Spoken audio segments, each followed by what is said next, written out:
Olá, meus amigos, muito bom dia a todos vocês, sejam todos muito bem-vindos a essa meditação. Hoje, nesta sexta-feira da quinta semana do Tempo Comum, dia de jejum, silêncio, oração, penitência, meditação, devemos pensar em nossos pecados e desejar ardentemente nossa conversão. E no dia de hoje, a liturgia me chamou muita atenção, sabe? Porque a gente vê Jesus aqui realizando diversas curas.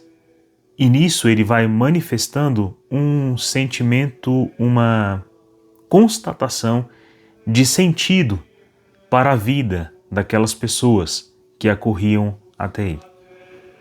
Então é engraçado que quando as pessoas se aproximam de Jesus, o sentido de propósito, vocação, de vida, de integridade, de boa escolha, de virtude, acende.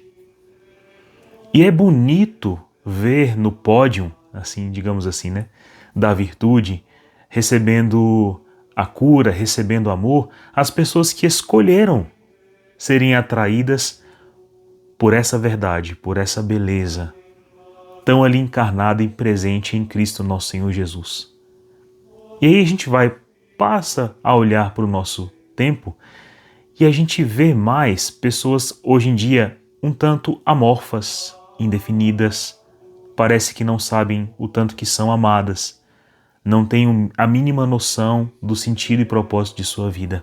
E não é que a gente veja muita gente no polo quente da fé, do brio da virtude, da vitória contra o pecado, e nem que a gente veja muita gente também no polo mais frio, no polo mais abnegado dessas virtudes, amoral, digamos assim, ou imoral. Não é que a gente veja isso, a gente vê um movimento pendular, né? Na maioria dos corações, quando eu quero falar aqui da maioria das pessoas, o coração pendulante ali, entre uma realidade e outra, e justamente é aonde Deus não nos quer, né? No polo morno, que o morno é rejeitado, né? O morno, o muro, o indeciso, aquele que não diz sim, mas também não diz não, o talvez, o por ora, o fogo de palha, é tudo um grande bolo de pêndulo, onde às vezes se faz quente, às vezes se faz frio, mas ele em si é amorfo, indefinido, parece que não há uma coisa que o define plenamente. E aí 3 cenários no mundo hoje em dia me fizeram meditar sobre isso. Por exemplo, é a Olimpíadas de Inverno, que está sendo sediada na Itália. E eu achei belíssima a abertura, voltada ali para valores inegavelmente belos, né?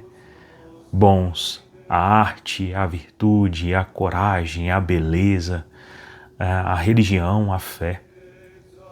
Algo que foi totalmente distorcido na França e de tão feio capenga mostrou-se ruim, né? Mas o que eu achei bacana nessas Olimpíadas? Eu fiquei vendo assim as apresentações, os pódios, e é bonito ver quando o pódio é dado verdadeiramente a quem tem virtude, a quem treinou, jejuou, a quem se privou de vários prazeres, de várias liberdades mundanas e tá ali, recebendo o louro daquilo. É tão bonito ver não só o pódio, mas todos os competidores que levaram a sério aquilo. E é bonito ver a virtude sendo exaltada.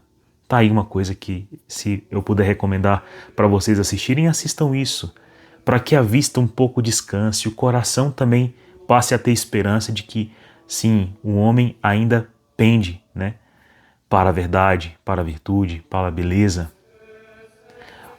E outro fato também que me assombra é o carnaval, que eu tenho que confessar aqui nessa rede, já que eu posso ser muito sincero aqui, que eu odeio, né? Detesto, assim, de todo o coração. É uma coisa horrível, é gente feia, misturada na baixeza e na feiura pior ainda. É fedor, é calor, é desperdício, é uma euforia, um sentido de vida que não se justifica. Você vai perguntar para várias pessoas que estão se preparando no momento assim, para viajarem, para gastarem, para consumirem álcool, droga, para consumirem-se uns aos outros, aos prazeres mais rebaixados da vida, e você pergunta assim, por quê? Ah, porque é bom. E por que é bom? E por que você está sorrindo? Por que você está achando bom? E a pessoa em si, ela nem sabe. Ela só é conduzida, assim, sabe? O pêndulo está lá, voltado para a baixeza.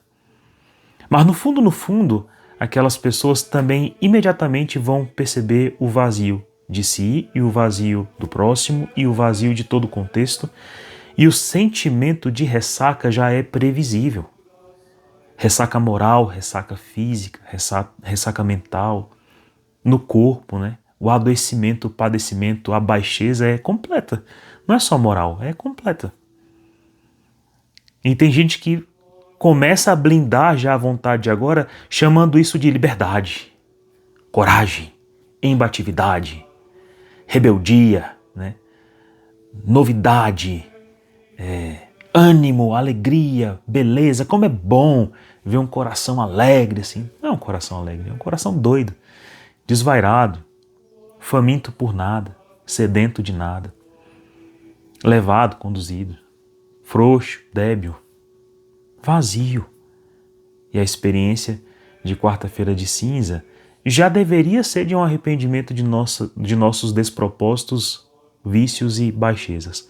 Mas aí acumula, porque mais uma vez no carnaval decidiu-se por aprofundar o que em mim é baixo e por esquecer o que em mim é corajoso. Tá vendo a distância entre a Olimpíadas e aqui o carnaval? E um dia desse eu vi um jovem, né, 40 e poucos anos, quase 50, que eu vi na televisão quando eu era adolescente, o ator que fez o Dawson's Creek, o nome dele é Jason Van Der, acho que uma coisa assim, não sei, deve ter uma pronúncia aí um pouco alemã, mas ele cresceu e ele contraiu um câncer de câncer coloretal grave metastático e ele faleceu essa semana, acho que ontem ou antes de ontem. E viralizou na internet um depoimento no qual ele relata que ele procurou definição para si. A primeira definição foi: eu sou um bom pai. Excelente, né? Um grande pódio, uma aventura dá-se por amor de seus filhos. E ele tem, eu acho que 6 ou 5 filhos, belíssimos. Depois a definição foi: eu sou esposo. Belíssimo também, né? Igualmente um tipo de amor que aproxima-se do amor que temos que ter para com Deus e que Deus tem para conosco. E em todos esses contextos, veja que é um contexto em que a pessoa se define por amar e por ser amado. E aí ele percebeu que na finitude da vida, ele fala: agora que minha vida está acabando, eu percebi que eu não vou ser mais definido por ser pai e nem por ser esposo. Eu não estarei aqui. Eu vou me embora. Mas tem uma coisa que permanece me definindo como o que eu sou agora e como o que eu passarei a ser depois da minha morte. Eu sou amado por Deus. E isso passou a definir a sua vida. E isso marcou meu coração, que eu não imaginava uma resposta como essa, né?